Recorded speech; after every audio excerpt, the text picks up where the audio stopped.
afternoon, and good evening, depending on what time you're watching this video. Now, in this video, we are going to really look at whether Peter Obi truly deserves that award at the 62nd annual conference of the NBA. Some people have argued that that award should have been given to Shettima of the APC. So we are going to look at the award-winning speech of Peter Obi of the Labour Party and actually decide whether he truly deserves this award or not. Now, let me briefly give a run through of who Peter Obi is for those that are just hearing of him for the first time. Now, Peter Gregory Obi, CON, is a Nigerian businessman and politician who served as governor of Anambra. Anambra is a state in Nigeria, in the southeast part of Nigeria. So he served as the governor from March to November 2006. Then from February to May 2007, that's 2007. And then from June 2007 to March 2014. Now, why this is so is because of some, when he won, he was taken, down from power, and somehow, he battled it legally by going to court, and of course, he was reinstated as the governor. So that's why you have that breaks in his leadership regime. So in May 2022, he became the Labour Party nominee for president of Nigeria in the 2023 presidential election. So in this video, through his speech, you're also going to see him actually saying that the judiciary has favored him. Of course, in Nigeria, we all know that it's very difficult for someone to be chased down power and still come back again and still win legally without giving shishi. For those of you that don't know, Peter Obi, when you hear that Peter Obi does not give shishi in the popular parlance, he know they give shishi, or I know they give shishi. Just know that he has washed his hands of anything that involves bribery. So let's look at the video. As the former Vice President of Nigeria and my leader, Alhaji Atiku Abubakar, all other protocols duly. Mine is a very simple one. Let me start by thanking the organization for inviting me. As you know, I'm one of those strongest beneficiaries of the judiciary. For my strong legal team, for the work of my small level team led by Dr. Onyechi Bazu, SAN, and let OJ Nadi, SAN, I wouldn't be standing here. You know that from my election petition to my impeachment to my tenure interpretation. And again, whenever people talk about corruption in the legal or in the judiciary, and one who takes exception, in all this journey, I did not give anybody 1 naira.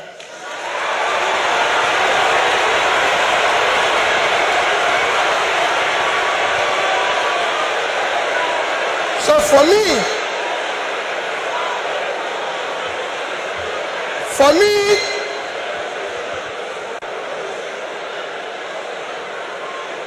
I remain eternally grateful to you for what you did for me to be here and everything. Our topic today is democratic transition in the 21st century Nigeria, 2023 and beyond. I think it's for great people like you or people like Chimamanda invited But for me as a trader, I'll try to contribute in my own little way, the way I think we should go. For me, democracy have a simple description. Government of the people, by the people, for the people. That means everything about democracy is the people. And transition means changing from one thing to the other. And for me, Nigeria needs urgent transition from being a highly insecure country to a secure country, from a disunited country to a united country, from corruption to a transparent country, from a country of lawlessness to a country of law and order. But in all this, it is important that we look at where we are today for people to understand the gravity of the journey we are going to take if we are going to transit. Where are we today? Nigeria have qualified to be a failed state. We have met the 2 or 3 biggest characteristics of a failed state. Number 1 is when you're no longer in charge of your territory. Today, we are among the top terrorized countries of the world. We are among the top kidnapping countries of the world. Banditry, criminality, bandits have taken over some parts of this country. Nigerians are being killed daily. All sorts of criminality is going on daily. Even our most important source of foreign exchange revenue, oil, is today 80% stolen. That shows how bad it is. We are the only country, apart from Venezuela, who we know is their own is because of sanctions, that is not meeting up its OPEC quota. Every other country is begging for increase, but Nigeria is not meeting up its own. And you wouldn't believe the quantity that is missing. In July alone, our total average, our quota is 1.8 million. In July, our total average was 1,083,000 barrels a day. That means that in July, we lost 707,000 barrels per day. If you multiply that by 31 days, it will give you 22,227 barrels of oil that we lost. This is a country that needs dollar. If you sell it, if you sell that oil, if you sell the quantity we lost, this is July alone. If you sell it at the average price of $110, it will give you $2,450,000,000, which at our rate of exchange of 550, you lost. If you use 550, because I used an average of 550, you've lost 1,344,700,000,000 naira. That is your country. That's what you lost in 1 month because of stealing. It is important that we know this. Number two item to show that we are failed state is that you are no longer in control of your economy. Your economy today, we have an economy where we have over 100 million people living in poverty.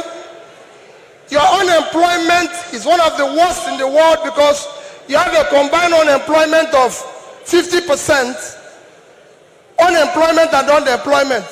Out of 200 million Nigerians, 60% is supposed to be working. So you're supposed to have 120 million Nigerians working, but today Nigerians that are working are under 50 million. So 70-something million of Nigerians are not working, they are not productive. When you compare this to your productivity, you will see how low it is. But what is even worse, we're in a physical mess, total physical mess. because of all this. Between January this year and April, the total revenue of federal government of Nigeria is 1,630,000,000,000 naira. Their expenditure is 4,720,000,000,000. If you minus this, we have a deficit of 3,100,000,000,000. That shows almost 20% to almost 200% is the deficit. And this is the crisis you face. How did we come here? It's a cumulative effect of leadership failure over the years. Because it's 10%, I'll stop here. I would have talked about power. How did we come here? What are we going to do very quickly to come out of this? Very quickly, you need to have a visionary, articulated, competent leadership to start turning around this.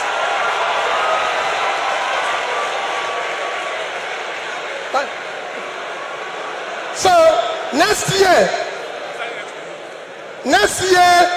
the time is up. I'll take it that next year, the election you're going to have next year will not be about, remember, it is not about tribe, no religion, not connection, not entitlement.